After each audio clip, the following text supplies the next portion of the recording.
트럼프 취임 이후 짧게는 72시간, 길게는 100일 사이에 중국의 어마어마한 보조금 정책, 여기에 브레이크를 걸어줄 거다라고 하는 기대가 지금 있는 거죠. 그런데 삼성전자가, SK하이닉스가, 현대기아차가 한국에서 한국인 청년들에게 일자리를 만드는 게 아니라 미국으로 가서 미국인들의 일자리를 만든다고 하면 그야말로 복합적인 위기가 찾아올 수 있다. 이제 트럼프 시대에 적응을 하려면 트럼프 정부가 원하는 걸 줘야겠죠.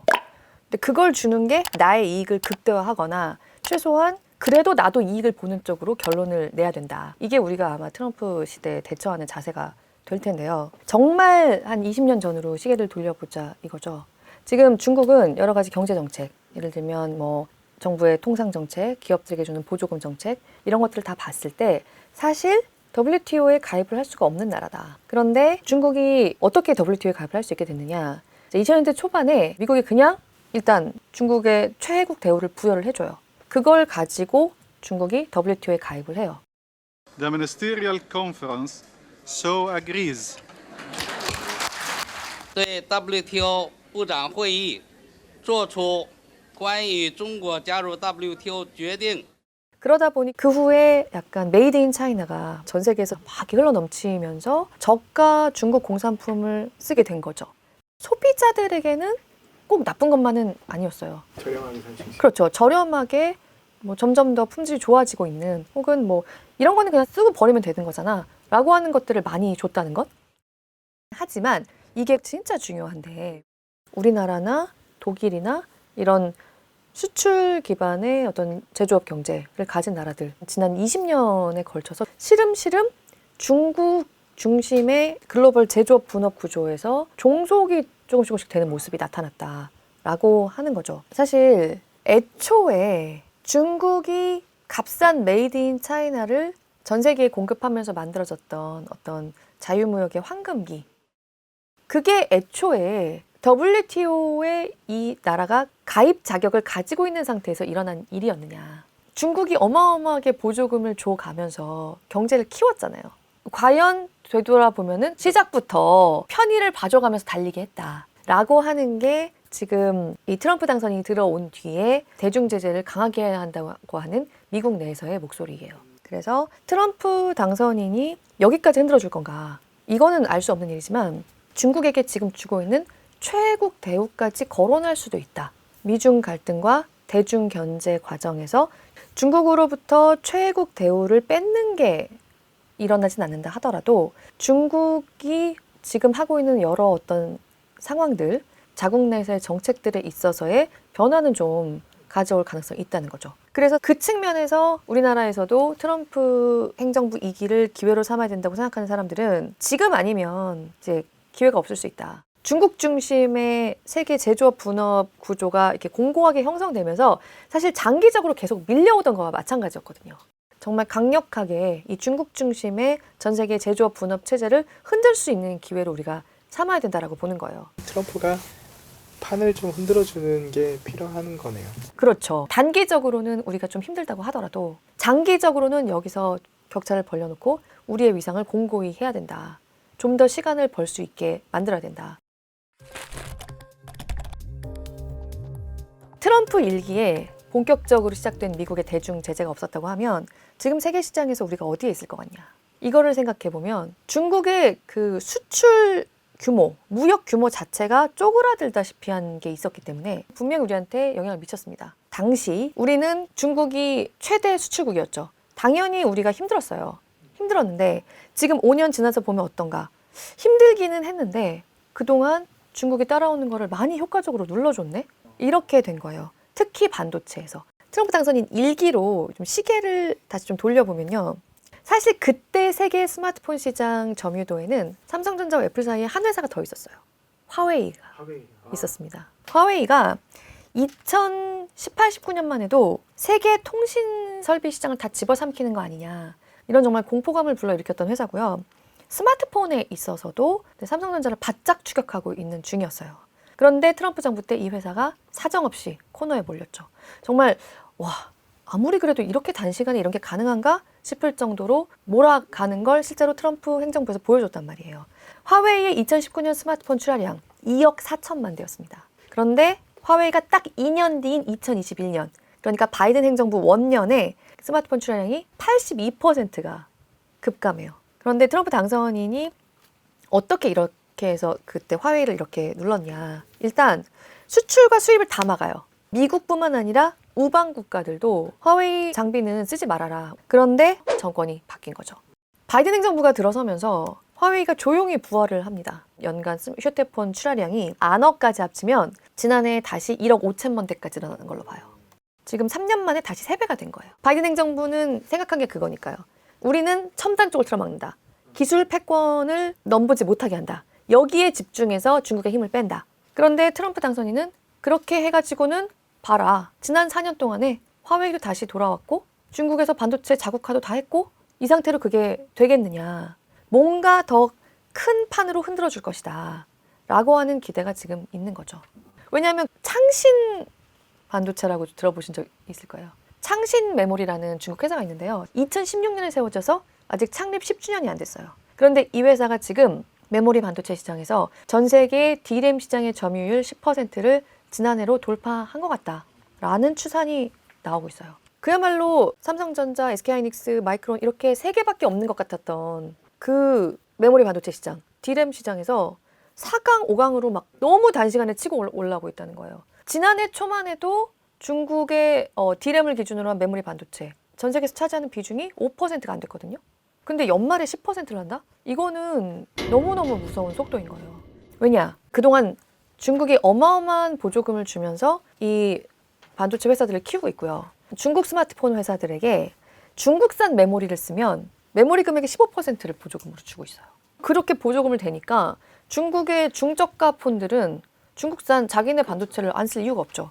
그야말로 자국화가 이뤄지고 있는 거예요. 과거에 생각했던 것보다는 굉장히 좁혀져 있는 상태라는 거죠. 그런데 트럼프 당선인이 들어와서 전반적으로 보편 관세든 혹은 보편 관세를 벼랑 끝까지 가져가서 중국과 도달하는 모종의 어떤 합의든 모종의 타결이든 중국 반도체들의 질주에 브레이크를 걸어줄 거다라고 하는 기대가 지금 있는 거죠.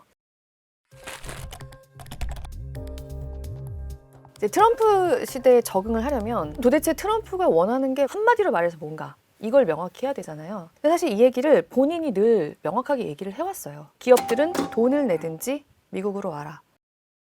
이렇게 돌려서 다시 한번 얘기해 볼 수도 있습니다. 미국 정치권은 사실 과거에는 소비자로서의 유권자에게 좀 더 신경을 많이 썼습니다. 그런데 트럼프 1기 때부터 대선을 보니까 소비자 유권자가 선거 결과를 좌우하지 않더라는 거예요. 그러니까 미국 남부에서도 가장 남부스러운 엘라베마, 루이지애나, 미시시피 이런 보수적인 저소득 지역부터 또 중서부 산업지대, 쇠락한 러스트벨트, 한때 세계 최고였던 미국 자동차, 미국 철강들의 생산지, 여기 사람들, 이 동네 사람들이 결국 대선 결과를 좌우하더라는 겁니다. 미국을 위대하게 만들자. 결국 생산자 유권자들에게 소구를 하는 거였고 이 생산자 유권자들의 마음을 얻어야, 그러니까 보호무역을 내세워야 미국 대통령이 될 수 있다는 게 명확해졌죠. 이게 트럼프 행정부에서 우리에게 닥칠 일이라고 보시면 돼요. 좀 더 자세하게 3개로 나눠보자면 이겁니다. 관세를 내든지, 그게 싫으면 미국에 와서 공장을 짓든지, 그것도 아니면 미국에서 돈을 버는 만큼 미국에서 뭘 사가든지, 이렇게 3가지 얘기로 귀결되는 거거든요. 경제적으로는 미국이 소비도 계속해서 제일 윤택하게 할 건데 제조도 미국으로 다 가져가겠다는 그 얘기를 하고 싶은 거거든요. 동시에 해낼 수 없을 것 같은 이 2가지를 동시에 해내겠다고 얘기를 하고 있는 거예요. 어떻게 하면 할 수 있다고 얘기를 하느냐. 삼성전자가, SK하이닉스가, 현대기아차가 한국에서 한국인 청년들에게 일자리를 만드는 게 아니라 미국으로 가서 미국인들의 일자리를 만든다고 하면 이게 가능할 수도 있다고 얘기를 하는 겁니다. 결국에는 미국을 위대하게라는 거는 일자리를 주겠다는 거네요. 그렇죠. 트럼프 당선인이 자기를 당선시켜준 유권자들에게 정확하게 뭘 약속했느냐. 내가 당선이 되면 당신들에게, 그러니까 미국의 유권자들에게 돈을 많이 쓰겠습니다. 그런데 세금은 덜 걷겠습니다. We're going to give tremendous incentive like no other country has. We're cutting your taxes. We're going to cut them very substantially. We got them down to 21% from probably 42 or 44%. 그럼 미국 정부가 쓰는 그 막대한 돈, 미국 정부가 져야 하는 그 막대한 나라 빚은 어디서 충당할 거냐. 그러니까 미국에 수출하는 나라들에게 관세를 많이 매기고 관세가 싫으면 미국에 와서 만들라고 하겠습니다. 일자리를 미국으로 가져오라고 하겠습니다. 사실 바이든 행정부는 이런 걸 했어요. 바이든 행정부도 이런 걸 했는데 어떻게 했냐면 반도체나 친환경 에너지를 비롯한 한국의 첨단 산업들에게 대미 투자를 유도하면서 미국의 공장을 지으라고 하면서 당근을 같이 줬어요. 그게 IRA죠. 인플레이션 감축법이고 또 칩스 액트, 반도체법. 그런 게 다 이런 거예요. 근데 트럼프 당선인은 바이든 행정부의 접근이 잘못됐다고 생각합니다. 왜 돈을 주냐? 이해가 안 간다는 거예요. 어차피 관세를 물린다고 하면 다 미국으로 오게 돼 있다. They spent trillions of dollars on things having to do with the Green New Scam. 지금 관세를 진짜 물릴 거냐 아니냐에 대한 얘기가 굉장히 많이 나오는데 한 가지 확실한 건 트럼프 당선인은 어차피 한국인들이 뭘 만들면 그걸 사서 써줄 사람은 미국인들인데 왜 우리가 그들에게 보조금까지 주면서 오라고 해야겠느냐. 그래서 미국이 안 쓴다고 하고 관세 가지고 딜을 하면 된다. 이게 다 사실 본인이 직접 유세 기간부터 또 당선된 이후에도 해온 얘기들이에요. 지금 트럼프 당선인이 들어와서 가장 힘들 거라고 얘기되는 업종 중에 하나가 자동차죠. 굉장히 복합적으로 자동차는 어려울 수가 있는 게요. 일단 1번, 유가가 정말 트럼프 당선인이 이야기한 대로 낮춰진다. 라고 하면 전기차 캐즘은 길어집니다. 그러면 기본적으로 하이브리드 차, 전기차, 럭셔리 SUV 같은 걸로 미국 시장에서 영역을 넓혀놓은 현대차로서는 상당 부분 거기에 대해서 좀 더 견뎌야 되는 시간이 길어지는 거예요. 그리고 두 번째, 우리는 사실 한국산 자동차는 중국하고 완전히 안 겹치진 않습니다. 그러니까 포르쉐와 중국차는 안 겹칠지 모르지만 한국산 자동차와 중국 자동차들은 미국 시장 말고 전 세계적으로 봐도 경쟁을 해야 되잖아요. 그러니까 미중 갈등 속에서 디플레이션으로 버티면서 생산 과잉, 수출 과잉으로 버티고 있는 이 중국산 제품들과의 경쟁에서는 우리는 비용까지 더 들게 되니까 힘들어질 수가 있는 거죠. 그러다 보니 현대차 그룹의 시무식에서 정의선 회장이 퍼펙트 스톰을 언급해요. 그야말로 복합적 위기가 찾아올 수 있다. 이순신 장군까지 언급을 해요. 퍼펙트 스톰과 같은 그런 단어들은 우리의 경각심을 일깨우고 또 위기에 맞서는 우리의 의지를 고취시키는 역할을 해야지 우리 앞에 놓인 도전과 이 불확실성 때문에 위축될 필요는 없다고 생각합니다. 그렇게 어려웠던 조선시대 때 임진왜란 때 결국은 자신의 일에 매우 몰두했고 주변을 챙겼고 또 엔지니어링 백그라운드 정신이 있었고 결국 내용을 얘기하자면 결국은 거북선 잘 만들고 공학적인 어떤 배경이 있었기 때문에 헤쳐나갈 수가 있었다. 우리 본질에 집중해서 차 열심히 잘 만들자라고 했지만 굉장히 위기감을 불러일으켜요. 계속 말씀드렸지만 미국이 위대해지려면 이게 사실 바이든 행정부 때는 첨단 반도체, AI 여기에 그게 집중됐다고 하면 트럼프 당선인은 자동차 1기 때부터 얘기를 했었어요. 한국산 픽업 트럭에 대해서는 원래 한미 FTA 때문에 철폐하기로 했었던 관세를 20년이나 연장을 해놨습니다. 그래서 픽업 트럭에 대해서는 계속해서 관세가 물려지고 있어요. 그리고 트럼프 당선인이 유세 기간이나 최근에나 항상 자기의 치적 중에 하나를 얘기하는 게 바로 그거예요. I put tariffs on South Korea because they were sending in trucks. If I took those tariffs on, you would be inundated. Every car company would be out of business. 왜냐?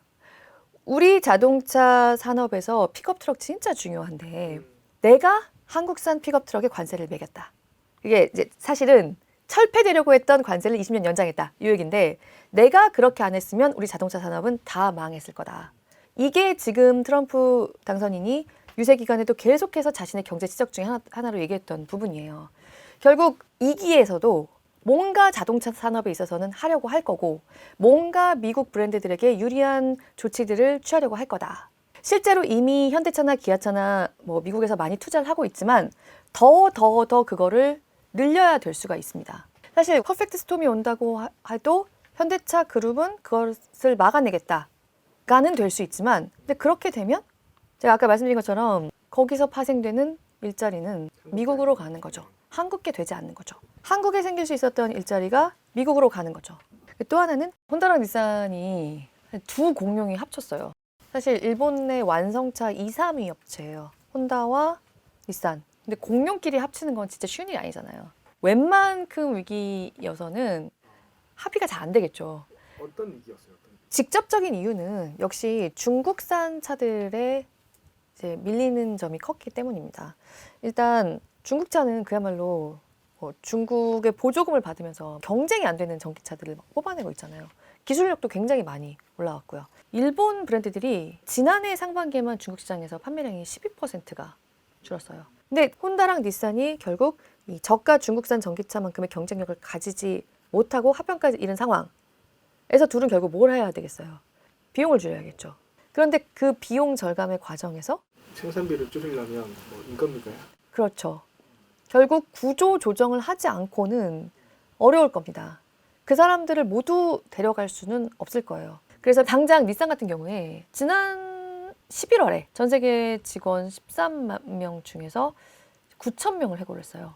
해고를 했어요. 네, 생산량도 20% 감축을 했고요. 그러니까 그런 식의 구조 조정이 사실 한국 기업들을 덮칠 수 있는 그 정도로까지의 극적인 사건은 아니라고 할지라도 그런 방향으로 나아가야 하는 그런 모습은 충분히 나타날 수 있어요. 그러니까 한국 기업들에게는 트럼프 2기가 기회가 될 수가 있다라고 하는 밑에도 그러면 보통 사람들의 일자리는 이 물음표는 항상 있을 수밖에 없는 거고요. 이 문제에 있어서는 우리가 앞으로도 계속해서 한국 경제가 좀 고민을 해야 하는 부분으로 계속해서 진행이 될 걸로 보입니다. 이제 곧 취임식을 하게 되면 한국이 어떻게 보면 동맹국인데 어떤 어드밴티지가 없는지 궁금합니다. 점점 더 높아지고 있는 관측은 전 세계의 10에서 20%의 보편 관세. 이거 진짜 정말 할까? 했었는데 이게 취임 첫날 72시간 안에 포함이 될 가능성이 굉장히 커 보인다.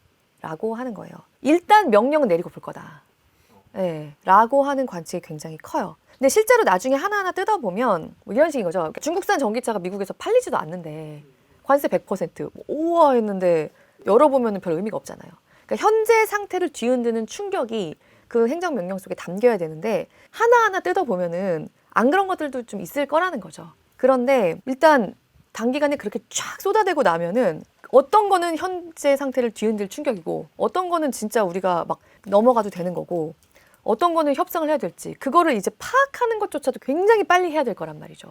그래서 트럼프 취임 후 72시간을 골든타임이라고 하는 거예요. 그래서 다들 그렇게 긴장을 바짝 하면서 쳐다보고 있고 네, 정말 미국이 이렇게 할 수 있겠느냐라고 하는 측면에 있어서도 사실 미국은 대통령의 권한이 엄청난 나라고 필요하면 50년 전, 60년 전, 100년 전 법에서 지금 미국에게 유리하게 작용할 수 있는 법적 근거들을 막 발굴을 해오는 거예요. 지금 얘기가 가장 많이 나오는 거는 이른바 국제경제비상권한법이에요. IEEPA. 요거를 써서 보편관세를 일단 던질 거다라고 하는 관측이 되게 커요. 이거는 1977년에 제정된 법인데요. 한마디로 미국이 지금 국가 비상사태라고 선포하는 거예요. 이런저런 이유로 지금 우리가 비상사태이기 때문에 대통령이 행정명령으로 의회를 거치지 않고 수출과 수입을 비롯한 일체의 대외 경제활동 규제를 대통령이 할 수가 있다. 이렇게 던지고 전 세계에 보편관세를 일단 던질 수 있다. 라고 할 수 있고요. 이게 안 나온다고 하더라도 두 번째 시나리오로 트럼프 당선인이 보기에는 우리한테서 그렇게 돈을 많이 벌어가면서 혹은 뭐 우리나라로 마약을 팔면서 우리에게 손해를 끼치면서 뭔가 안 하고 있다라고 찍은 나라들이 있어요. 이런 나라들에 대해서는 100%다. 대표적으로 멕시코, 캐나다, 그리고 중국에 대해서는 무조건 관세 관련 조치가 나올 거다. 우리나라에 그렇게까지 할 수가 있냐라고 생각을 할 수가 있는데 방금 말씀드렸던 그 IEEPA를 진짜로 들고 나온다고 하면 지금 국가 비상사태고 그러면 아무리 한미 FTA라는 자유무역 협정이 있어도 미국 입장에서는 한국에도 당연히 보편 관세가 들어갈 수 있다라고 일단 쏟아낼 수 있다는 거죠. 근데 한 가지 분명한 것은 트럼프 당선인이 그걸 누구보다 제일 잘 알아요. 온 세상이 저 보편 관세가 될 리 없어라고 얘기하고 있는 걸 제일 잘 알잖아요. 그럼 어떻게 하겠어요? 그야말로 벼랑 끝까지 몰고 가는 거죠. 나는 절대 공수표를 날리는 사람이 아니야. 라고 하는 걸 보여주기 위해서도 굉장히 강하게 나올 거고 강한 발언들을 쏟아낼 거고 취임 후 상반기에 정신없이 몰아칠 거다. 근데 이 시기에 우리가 대비가 돼 있지 않으면 그 가운데 상당수가 우리에게 불리한 방향으로 넘어갈 수 있다는 거예요. 그리고 지금 한국이 미국에서 벌어들인 돈, 이걸 보면 절대로 봐줄 리가 없다. 바이든 행정부 원년에요. 2021년만 해도 대미 흑자가 227억 달러 수준이었거든요. 그런데 지난해 493억 달러가 돼서요. 대미 흑자가 500억 달러 바로 밑까지 왔어요. 우리나라가 20여 년 만에 미국이 다시 한국의 최대 흑자국으로 딱 올라서요. 미국 입장에서는 이제 한국이 8대 무역 적자국에 들어갑니다. 그러니까 미국이 가장 크게 적자를 보는 나라 8대 적자국 중에 우리나라가 들어간다는 거예요. 이렇게 되면 트럼프 당선인은 우리나라부터 오진 않는다고 하더라도 무조건 8번째 안에는 올 거다라고 하는 얘기입니다. 근데 사실 트럼프 정부 직전에 또 우리의 무역 흑자가 한 220억 달러 수준이 됐거든요. 근데 트럼프 정부 때 이거를 확 줄여요. 어떻게 했느냐. 미국에서 셰일가스도 사들여오고요. 그러니까 미국에서 흑자를 보는 대신 미국에서 돈을 벌었으면 미국에서 돈을 써. 그걸 이행한 결과였어요. 그런데 그때보다 지금 우리가 미국에서 보는 흑자가 거의 3배 가까이 돼 있어요. 그러면 트럼프 당선인은 당연히 우리에게 이 숫자를 들이밀게 될 거예요. 미국산 LNG 같은 품목들 사와야 된다고 벌써 거론이 되는데 뭐 미국산 LNG를 사오든 뭘 사오든 우리가 우리에게 최대한 보탬이 되면서 좀 미국의 성의를 보여줄 만한 뭔가를 최대한 우리에게 이익이 되는 방향으로 정교하게 내놓지 않으면 안 되고 그거를 딱 정할 수 있는 시기가 2025년 상반기 취임 이후 짧게는 72시간 길게는 100일 사이에 상당 부분이 결정될 거라는 거예요. 그래서 어떻게 보면 트럼프 취임 이후 이 골든 타임 안에 트럼프 당선인이 엄청나게 쏟아낼 그 행정명령들 사이에 우리의 기회가 정말 있을 수도 있고 아니면 진짜 우리가 우리 찾아 먹을 것은 찾아 먹지 못하고 우리가 지금 판이 흔들리는 이때 가져야 될 자리는 갖지 못하고 굉장히 어떤 독소 조항들을 나중에 봤더니 받아들이게 되었더라 라는 식의 일이 일어나지 않도록 해야 될 진짜 중요한 시기인 겁니다. 오늘 교양일을 부탁해는 여기까지입니다.